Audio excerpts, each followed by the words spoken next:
January 26, 1945, Holzwer, France. A German soldier from the 2nd Mountain Division watched through the aid station window as medics carried in the wounded. His unit had just attacked with 250 men and 6 tanks against a single American first lieutenant standing atop a burning tank destroyer. The American had 1 machine gun. Within an hour, the German force was reduced to 70 effective soldiers. The survivors could speak of nothing but the weapon that had stopped them cold. The weapon was not a secret wonder weapon, nor a technological marvel born in German laboratories. It was a simple American machine gun that had first rolled off production lines in 1933. Yet this weapon, the Browning M2 .50 caliber heavy machine gun, would become the most feared piece of equipment in the American arsenal. Not because of its complexity, but because of its brutal, relentless effectiveness. The German survivors had just witnessed what would become one of the most legendary engagements in American military history. First Lieutenant Audie Murphy, wounded and alone, had climbed aboard a burning M10 tank destroyer and turned its turret-mounted .50 caliber machine gun on an entire German infantry company supported by armor. For over an hour, Murphy fired the weapon with such devastating effect that the German attack simply disintegrated. The official Medal of Honor citation, awarded by Lieutenant General Alexander Patch on June 2, 1945, confirmed that Murphy inflicted approximately 50 casualties on the attacking force. The wounds caused by .50 caliber impacts became grimly familiar to German medical personnel. Unlike rifle rounds that might wound and allow recovery, .50 caliber projectiles caused catastrophic tissue damage. The massive kinetic energy transfer meant that a hit to a limb often resulted in amputation. A hit to the torso was almost invariably fatal. German field hospitals near the front learned to recognize .50 caliber casualties by the nature of their wounds. There was little that medical personnel could do except provide comfort and attempt to stabilize patients for evacuation. Many wounded never reached field hospitals. The medical impact extended beyond direct casualties. German units that came under sustained .50 caliber fire suffered psychological casualties, combat exhaustion, and breakdown of unit cohesion at rates higher than units that faced conventional small arms fire. Medical officers noted that soldiers who had been subjected to repeated .50 caliber attacks, even when not physically wounded, showed signs of severe stress and combat fatigue. The knowledge that the next burst of fire could not be survived by taking cover, that luck rather than skill determined survival, created a sense of helplessness that was medically and militarily significant. But the Holzwer action was not an isolated incident. From the bocage of Normandy to the frozen forests of the Ardennes, from the deserts of North Africa to the skies over the Reich itself, German soldiers learned to recognize and fear a distinctive sound: the deep, rhythmic thunder of the M2 Browning firing between 450 and 575 rounds per minute. Each massive .50 caliber round carried enough energy to punch through light armor, tear through concrete, and turn human bodies into unrecognizable wreckage. The transformation from skepticism to terror had begun 3 years earlier. The mathematics of American industrial might were about to be written not in production statistics, but in the experiences of German soldiers who faced this weapon and survived to tell about it. What they discovered would shatter their understanding of modern warfare and reveal a profound truth about American military doctrine. The United States had not built the most sophisticated heavy machine gun. They had built something far more dangerous. They had built the most reliable, most ubiquitous, and most psychologically devastating crew-served weapon in history. The hatred began not with fear, but with contempt. September 6, 1943. The skies over Stuttgart. 388 B-17 flying fortresses approached Germany's industrial heartland in the first major daylight raid on the city. Luftwaffe fighter units scrambled to intercept. Among them were veterans who had shot down dozens of Allied aircraft over 2 years of combat. They were confident in their Focke-Wulf 190 aircraft, each armed with 4 20mm cannons and 2 13mm machine guns. The German pilots rolled into their attack runs from high and ahead, standard doctrine for intercepting the American heavies. At 800 meters, they opened fire. Cannons thundered, shells streaking toward the lead bombers. Then something happened that would change German understanding of air combat forever. The bombers erupted with fire, not the smoke of damaged aircraft, but muzzle flashes. Each B-17 carried 13 Browning M2 machine guns. A typical formation of 36 bombers meant 468 heavy machine guns, all firing the same .5 caliber Browning machine gun cartridge that could reach out to 1,830 meters with lethal effect. The combined defensive firepower of the formation exceeded 6,000 rounds per minute, creating a wall of steel that no fighter could safely penetrate.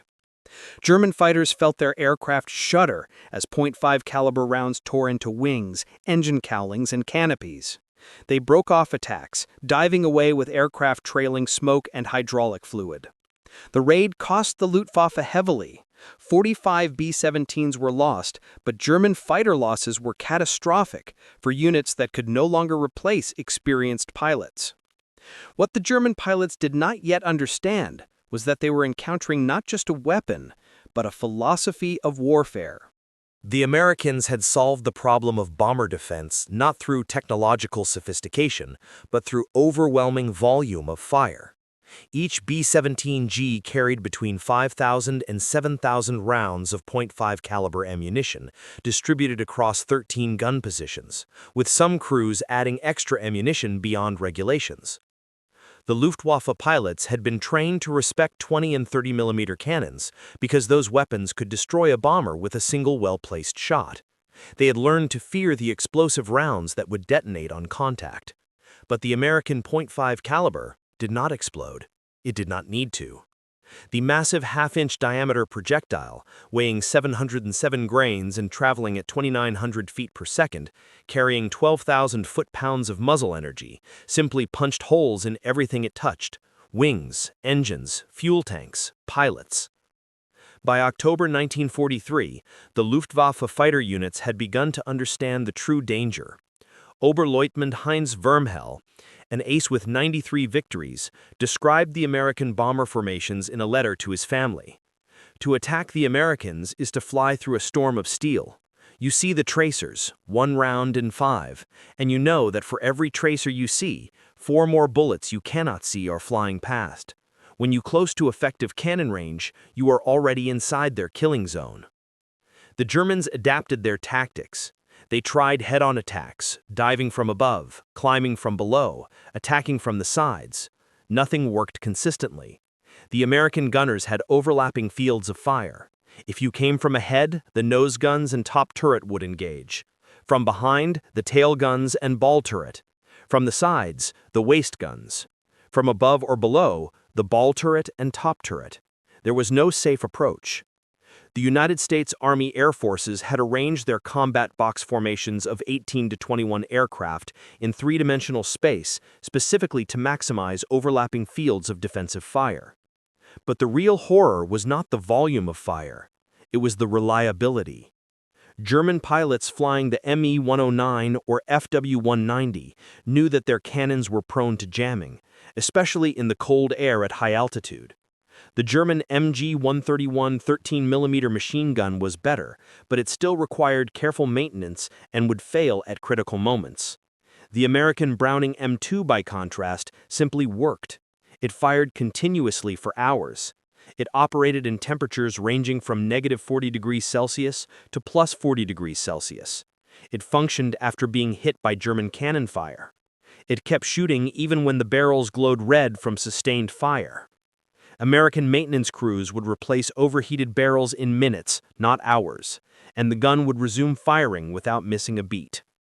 Lieutenant Wolfgang Fischer, a GG-88 pilot who flew bomber intercept missions over the Reich, survived the war to give testimony at the post-war Luftwaffe debriefings.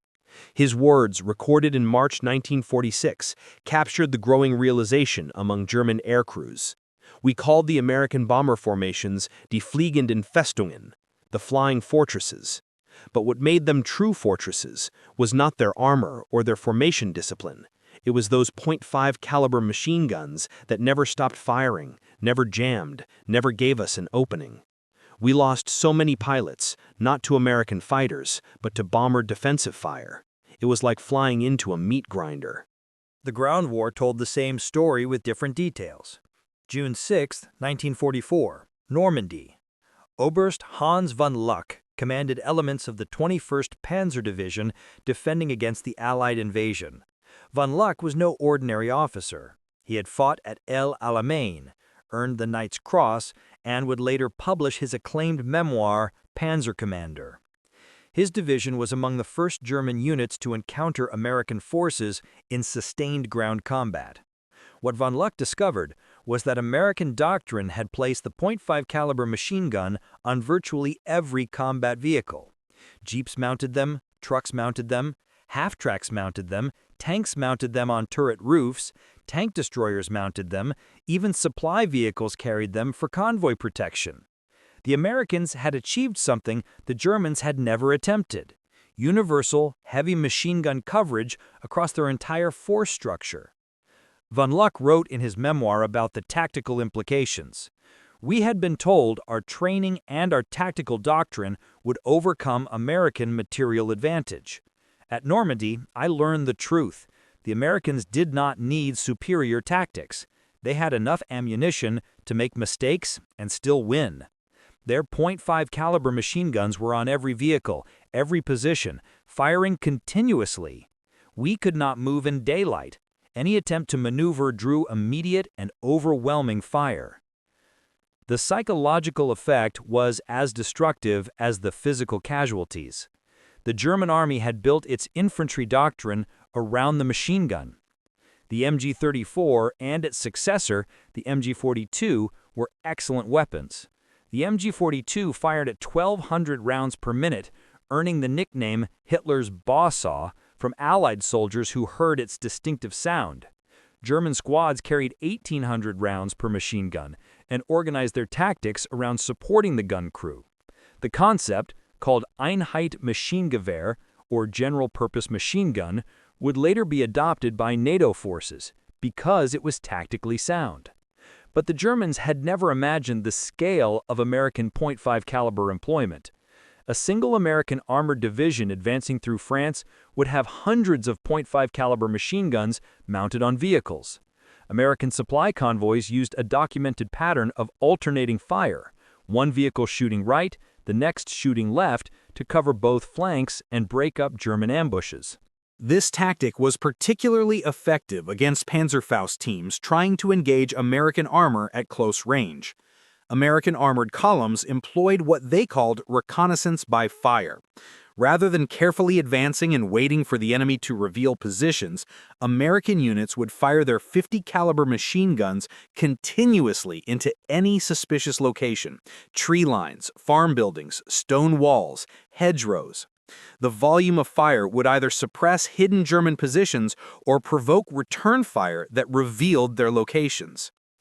This tactic, documented extensively in primary sources, including Tank Tactics from Normandy to Lorraine by Roman Yeromowicz, drove German soldiers to distraction. German infantry veterans of the Eastern Front thought they had experienced the worst of industrial warfare against the Soviets. Then they encountered American firepower doctrine in France. German squad leaders who survived the fighting in Normandy and were taken prisoner described the difference in their debriefings, preserved in the United States Army Historical Division files. Against the Russians, we faced human wave attacks and artillery barrages. Against the Americans, we faced machine gun fire that never stopped. They fired at everything. They fired at nothing. They fired to make us keep our heads down. They fired to prevent us from moving. They fired because they had unlimited ammunition and we did not. After 2 weeks fighting the Americans in the bocage, soldiers would not leave cover during daylight. It was not cowardice. It was mathematics. Movement meant death. The M16 multiple-gun motor carriage demonstrated American firepower philosophy at its most extreme. This was a half-track mounting 4 50-caliber machine guns in a powered turret, originally designed for anti-aircraft defense. The combined rate of fire approached 2,200 rounds per minute. American soldiers called it the meat chopper or the kraut mower.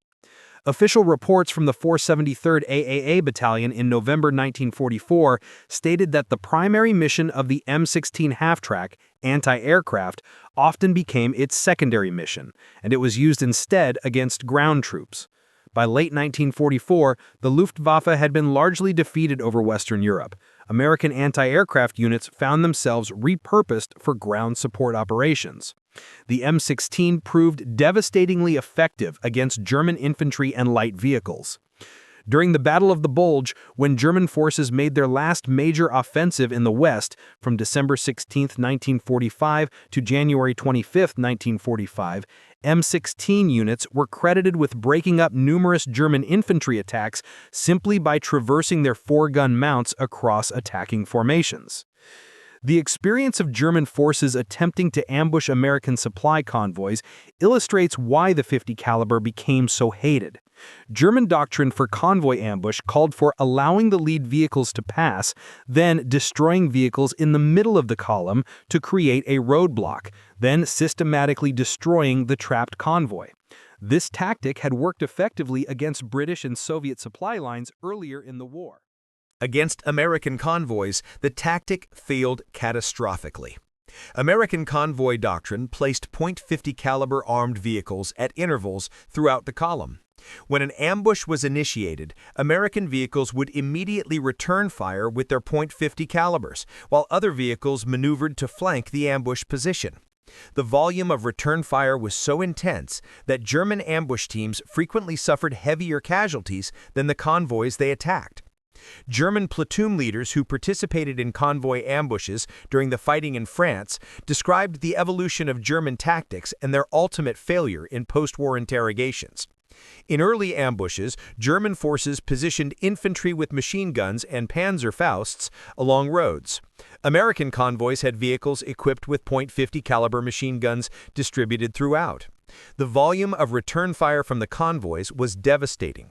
German units learned to only ambush isolated vehicles, never convoys. But isolated vehicles were rare. The Americans moved in strength precisely because they knew German forces could not effectively attack their convoys. The pattern of alternating fire that American convoys employed was particularly effective.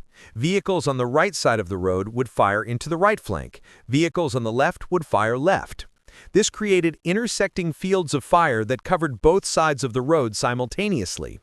German forces attempting to ambush from one side would find themselves under fire not only from that side of the convoy, but from the opposite side as well.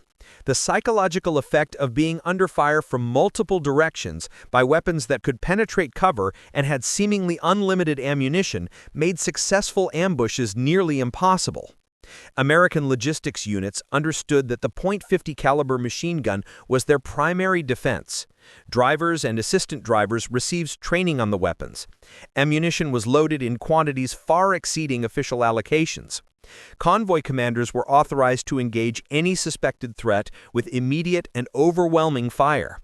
The result was that German forces by mid to late 1944 had largely given up attempting to interdict American supply lines in areas where American forces had air superiority and sufficient ground combat power to respond to attacks. This had strategic implications beyond the immediate tactical situation. German forces in France and later in Germany itself could not effectively interrupt American logistics. American units could count on regular resupply of ammunition, fuel, food, and equipment. This meant American tactical planning could assume that firepower would be available when needed. German planning, by contrast, had to account for chronic ammunition shortages, fuel shortages, and the certainty that whatever supplies did arrive would arrive late and in insufficient quantities. The .50 caliber machine gun was both a cause and a symptom of American logistical superiority. It was effective because American industry could produce ammunition in vast quantities. It enabled continued operations because its reliability meant that ammunition, once delivered, would be effectively employed. German soldiers watching American tracer fire arc across the battlefield at night understood they were seeing not just ammunition expenditure, but the visible proof of an industrial capacity they could not match. The terror from the air added another dimension to German fear of the .50 caliber. The Republic P-47 Thunderbolt, which American pilots nicknamed the Jug, carried 8 Browning M2 machine guns in its wings. This meant a single fighter could deliver 4,400 rounds per minute of combined firepower during strafing runs. German ground forces learned to recognize the distinctive shape of the P-47 and the sound that preceded death. A strafing run by a flight of 4 P-47s meant 32.50 caliber machine guns converging on a target area. The aircraft would approach at high speed and low altitude, often with minimal warning. Pilots would open fire at ranges of 600 to 800 meters and walk their fire across German positions, vehicles, and troop concentrations. The effect was described by survivors as a horizontal rainstorm of metal that left nothing intact. German supply sergeants who survived multiple strafing attacks during the retreat from Normandy in August 1944 described the helplessness German ground troops felt against American air power in their interrogations. You hear the engines first. By the time you look up, they are already firing. The bullets hit the road, the vehicles, the men, all at once. There is no cover that works. Stone walls crumble, trees are cut down, metal tears like paper. You can be behind a truck one moment and the truck is gone the next, just pieces of metal and fire. Soldiers learned to abandon vehicles the moment they heard aircraft engines. Better to lose the vehicle than the vehicle and the crew. The P-47 proved particularly effective in what American pilots called armed reconnaissance missions. Rather than targeting specific objectives, flights would patrol assigned sectors looking for targets of opportunity. Any German vehicle moving during daylight risked attack, any troop column, any supply convoy, any artillery position. The 8.50 caliber machine guns gave pilots enough ammunition to engage multiple targets during a single sortie. A pilot might strafe a convoy, climb to altitude, spot a German tank platoon, dive to attack them, then strafe a crossroads on the return flight. The ammunition capacity, approximately 425 rounds per gun, totaling 3,400 rounds, meant enough for sustained combat. German forces adapted by moving primarily at night and in bad weather. But this adaptation came at enormous cost to operational tempo and logistics. Supplies that should have taken hours to move required days. Reinforcements arrived late or not at all. The Luftwaffe's inability to contest American air superiority by mid-1944 meant that German ground forces operated under constant threat of air attack, and the primary weapon delivering that threat was the .50 caliber machine gun. The combination of ground-mounted and air-delivered .50 caliber fire created a comprehensive suppression effect. German units could not move safely in daylight because of strafing attacks. They could not move safely at night because American ground forces used reconnaissance by fire with vehicle-mounted .50 calibers to interdict road and trails. They could not concentrate forces for counterattacks because American doctrine called for immediate engagement of any identified German formation with all available firepower, including .50 caliber machine guns that could fire continuously while other weapons were being brought to bear. This was the reality that broke German combat effectiveness in the West. Not a single decisive battle, not a wonder weapon, but the cumulative weight of facing an opponent whose basic heavy machine gun was present in such overwhelming quantities and employed so lavishly that traditional military responses became irrelevant. German tactical doctrine, German training, German fighting spirit, none of these factors could overcome the simple mathematical reality that American forces could deliver superior firepower to any point on the battlefield faster than German forces could respond. A German infantry battalion attacking an American position might face 50 to 150 caliber machine guns, all firing continuously, all supplied with thousands of rounds of ammunition. German doctrine called for careful fire discipline to conserve ammunition. American doctrine called for overwhelming volumes of fire to suppress the enemy and maintain initiative. When these two philosophies collided, American material superiority proved decisive. Urban combat revealed another dimension of 50 caliber effectiveness. As American forces fought through French towns and German cities, the 50 caliber proved invaluable for suppressing enemy positions and buildings and for destroying fortified structures. The massive projectile could penetrate multiple walls of typical European construction.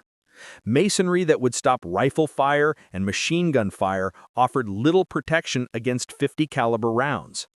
American tank commanders quickly learned to use their turret-mounted 50 calibers to suppress upper-story windows and rooftop positions before moving through urban areas. The technique was simple but devastatingly effective.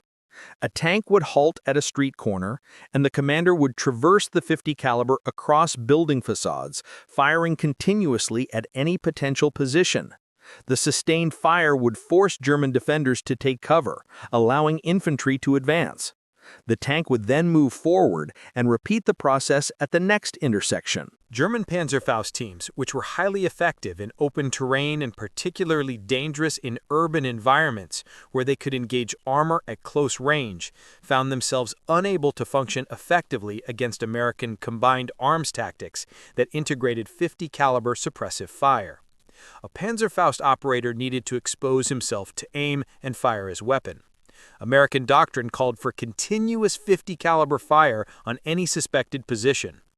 The combination made successful Panzerfaust attacks rare in situations where American forces employed proper combined arms coordination.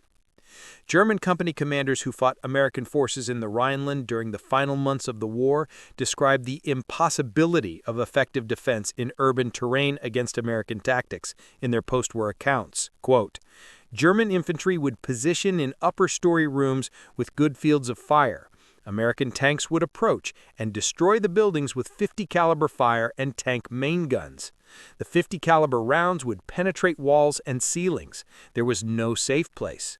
Soldiers would take cover behind furniture or interior walls, and the bullets would find them anyway.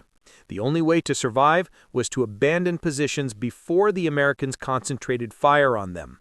But abandoning positions meant losing ground, and there was no ground left to lose.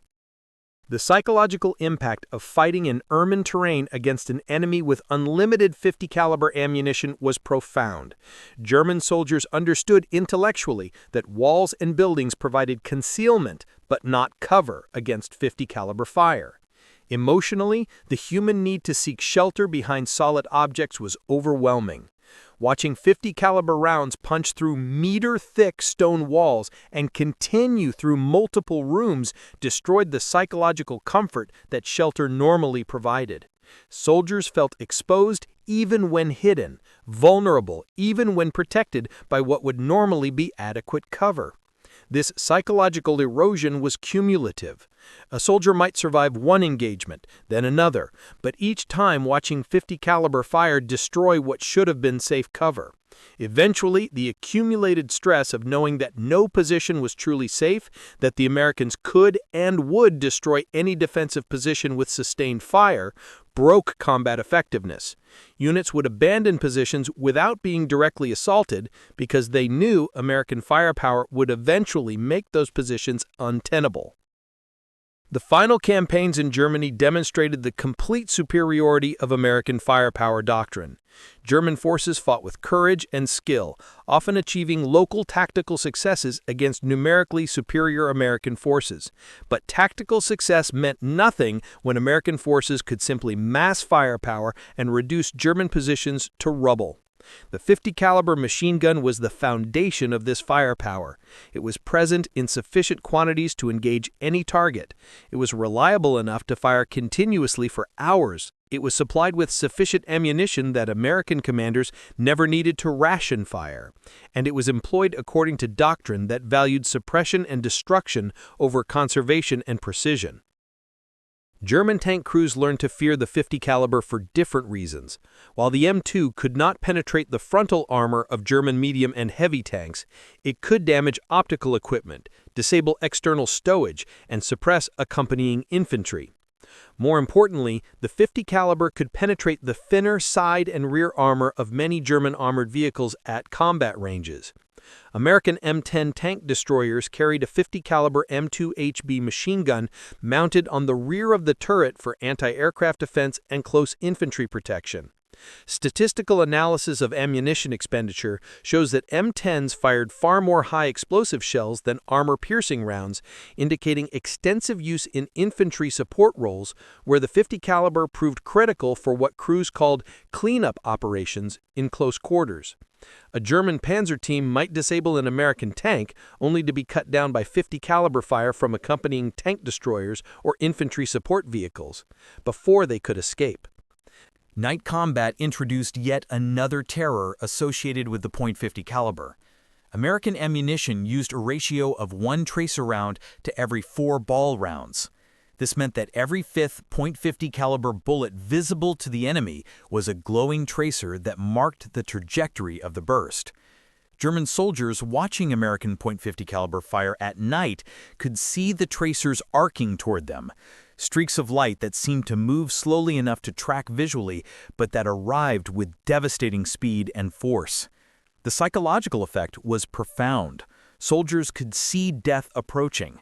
They could watch the tracers converge on their position. They knew that for every tracer they saw, 4 additional rounds were flying along the same path. The human instinct to duck or dodge was useless because by the time a soldier saw the tracer, the rounds had already arrived. Veterans learned not to watch the tracers, but new replacements would fixate on them, mesmerized by the deadly light show, often freezing in the open until the fire found them. American forces exploited this psychological effect deliberately. Reconnaissance by fire at night meant sending streams of tracer-laden .50 caliber fire across suspected positions. The visual effect was overwhelming. Entire sectors would light up with intersecting streams of tracers. The noise of the firing combined with the visual impact created an environment that German soldiers described as hellish. German infantry squad leaders captured near Aachen in October 1944 described the experience in their interrogations. At night, you can see them shooting even when they cannot see you. They fire at sounds, at movement, at nothing. The tracers show you where death is coming from, and you cannot escape it. You watch the streams of fire and know that behind every tracer are 4 more bullets. You calculate that 1 gun firing for 10 seconds sends 50 rounds toward you, and only 10 are tracers. You see 10 streaks of light and know 40 more rounds are in the air. Then you realize there are not 1, but 5 or 10 guns firing. The mathematics of it are terrifying. You cannot survive that volume of fire by skill or courage. You survive by luck alone. The Germans had their own tracer ammunition, but their doctrine of fire discipline meant tracers were used sparingly. A German machine gun crew might fire a burst with tracers to verify their aiming point, then switch to ball ammunition to conserve the more expensive tracer rounds. American crews fired mixed belts continuously. The visual effect of American firepower at night was therefore vastly more impressive than the German equivalent, even when German weapons had higher rates of fire. This visual dominance had practical effects beyond intimidation. American commanders could observe their own fire and adjust it in real time. If tracers were falling short of a target, the gunner could see this and correct immediately. German return fire was harder to observe because they fired fewer tracers. American units therefore had better real-time feedback on the effectiveness of their fire, allowing them to adjust and concentrate fire more effectively than German forces could manage with their more conservative use of tracer ammunition. The Germans tried to develop countermeasures. They attempted to use armor more aggressively to close with American positions before the .50 caliber fire became overwhelming. This rarely worked. because American artillery and air support would engage German armor at longer ranges, forcing the Germans to fight at exactly the distances where 50 caliber fire was most effective. They tried infiltration tactics, moving at night and in bad weather when American observation was limited. But American logistics meant that 50 caliber ammunition was always available, and American doctrine encouraged firing at any suspected position, regardless of whether targets were confirmed. July 25, 1944. Operation Cobra. The American breakout from Normandy began with 3,300 tons of bombs dropped by 1,800 heavy bombers on German positions near Saint-Lô. General Major Fritz Bayerlein commanded the Panzer Lehr Division, one of the elite German formations defending the sector. After the war, Bayerlein wrote extensive manuscripts for the United States Army Historical Division, analyzing the campaign. His assessment of American firepower was clinical and devastating. He wrote that by the time his division retreated from the Saint-Lô sector, it had been decimated not primarily by bombing or artillery, though those were significant factors, but by the cumulative effect of constant small arms fire that prevented his forces from maneuvering effectively. American 50 caliber machine guns mounted on every vehicle meant that his troops could not move to respond to American advances without being engaged immediately. His conclusion was that Americans had solved the fundamental problem of modern warfare. They had found a way to project superior firepower without requiring superior training or tactics. Bayerlein, promoted to general lieutenant on July 20, 1944, participated in the Battle of the Bulge and finally surrendered in April 1945. His post-war writings would become major sources for understanding German perspectives on American combat methods. He noted repeatedly that the .50 caliber machine gun, operated by soldiers with minimal specialized training and supplied with vast quantities of ammunition, created a baseline of firepower that German forces could not match with their more sophisticated weapons and better trained crews. The winter of 1944 brought the Battle of the Bulge, Germany's last major offensive in the West. German forces achieved complete tactical surprise and initial success. For the first few days, it appeared possible that German armor might break through to the Meuse River and split the Allied armies.